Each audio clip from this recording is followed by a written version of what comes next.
কোটি টাকা ব্যয়ে নির্মাণ সেতুতে উঠতে এখনো ভরসা বাঁশের নড়বড় সাঁকো। ৩ বছর আগে সেতুর নির্মাণ কাজ শেষ হলেও জমি অধিগ্রহণ জটিলতায় এখনো নির্মাণ হয়নি সড়ক। এতে চরম দুর্ভোগে পড়েছেন উপজেলার কয়েক লাখ মানুষ। শরীয়তপুরের নড়িয়া ও ভেদরগঞ্জ উপজেলার মানুষের যোগাযোগের পথে দীর্ঘদিনের বাধা হুগলি নদী। নদীর দুই পারের যোগাযোগ সহজ করতে থিরোপাড়া স্বর্ণখোলা পয়েন্টে প্রায় ১১ কোটি টাকা ব্যয়ে নির্মাণ করা হয় ৯০ মিটার দীর্ঘ পিএলসি গার্ডার সেতু। শিক্ষা, চিকিৎসা ও কৃষিপণ্য বাজারজাত সহ নানা প্রয়োজনে সেতুর উপর নির্ভরশীল সখীপুরের অন্তত ৬ ইউনিয়নের মানুষ। সেতু ও দুই পাশের অ্যাপ্রোচ সড়ক নির্মাণে এলজি ইডির বরাদ্দ ছিল ১১,২৩,৪৩,৯২৫ টাকা। ২০২১-২২ অর্থবছরে সেতুর নির্মাণ কাজ শুরু করে ঠিকাদার প্রতিষ্ঠান মেসার্স নিয়াজ আরকেজেবি। সখীপুর প্রান্তে ১৮৩ মিটার অ্যাপ্রোচ সড়কের কাজ শেষ হলেও জমি অধিগ্রহণ জটিলতায় নড়িয়া প্রান্তের ১০৫ মিটার সড়কের কাজ এখনো হয়নি।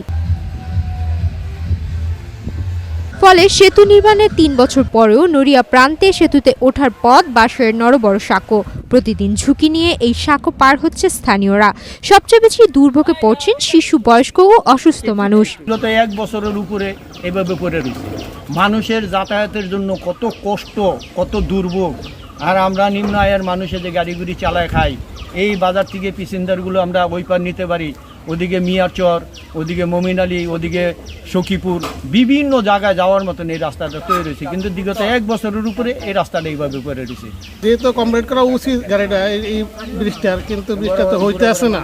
সরকার তো কিছু এমপি মহোদয় যারা আছে তারাকেও বিশেষ আবেদন করি যাতে এটা অতি তাড়াতাড়ি হয়ে যায় ইনশাল্লাহ। স্থানীয়দের অভিযোগ, কোটি টাকা ব্যয়ে সেতু নির্মাণ হলেও সংযোগ সড়ক না থাকায় এর সুফল পুরোপুরি পাচ্ছে না তারা। দ্রুত অ্যাপ্রোচ সড়ক নির্মাণের দাবি তাদের। আমরা সাধারণত এলজিডি পক্ষ থেকে প্রথমেই কোনো জমি অধিগ্রহণের প্রস্তাব দেই না। যখন খুব প্রয়োজন হয় তখন আমরা রাস্তা বা ব্রিজের জন্য জমি অধিগ্রহণের প্রস্তাব দেই। তো আমাদের থিরোপাড়া ব্রিজটি তৈরি করার কথা ছিল জমি অধিগ্রহণ ছাড়াই। আমাদের একটা পাশ ওই পারের আমাদের অধিগ্রহণ ছাড়াই আমাদের ম্যাকাডাম পর্যন্ত কমপ্লিট হয়ে গেছে অ্যাপ্রোচ রোডের। কিন্তু যখন আমরা এই পারে কাজ করতে আসি তখন দুই একটি দোকান ভাঙা পড়ে এবং তারা আমাদের নেগোসিয়েশন মানতে রাজি নয়, তারা তাদের ক্ষতিপূরণ চায়। তখন আমরা অধিগ্রহণের প্রস্তাব করি, কিন্তু অধিগ্রহণ আমাদের এই ব্রিজের কাজটির প্রজেক্টের মেয়াদ খুব অল্প থাকায় অধিগ্রহণ করতে গেলে যদি লম্বা প্রসিডিউর চলে আসে এবং ওই পারের লোকজন তারাও যদি ক্ষতিপূরণ দাবি করে, সেক্ষেত্রে আমাদের এই প্রজেক্টের কন্ট্রাক্ট অ্যামাউন্ট কম হওয়ার কারণে এবং প্রজেক্টের মেয়াদ খুব কম হওয়ার কারণে হয়তো আমরা অধিগ্রহণ করতে পারবো না।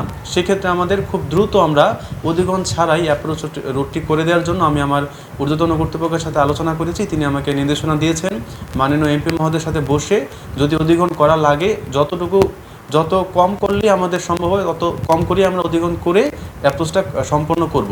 আর যদি অধিগ্রহণ করতে না পারি একান্তই, সেক্ষেত্রে আমরা অ্যাপ্রোচ দিয়ে যাতে গাড়ি উঠতে পারে, মানুষ উঠতে পারে, অতি শীঘ্রই আমরা সেই বিষয়ে ব্যবস্থা নেব। কোটি টাকার সেতু নির্মাণ হলেও সংযোগ সড়কের অভাবে এখনো পূর্ণ সুফল পাচ্ছে না দুই পারের মানুষ। তাই বাঁশের নড়বড় সাঁকো নয়, দ্রুত অ্যাপ্রোচ সড়ক নির্মাণ করে সেতুটির পূর্ণ সুফল নিশ্চিত করার দাবি স্থানীয়দের। সুমাইয়া মিতু, বাংলাদেশ প্রতিদিন।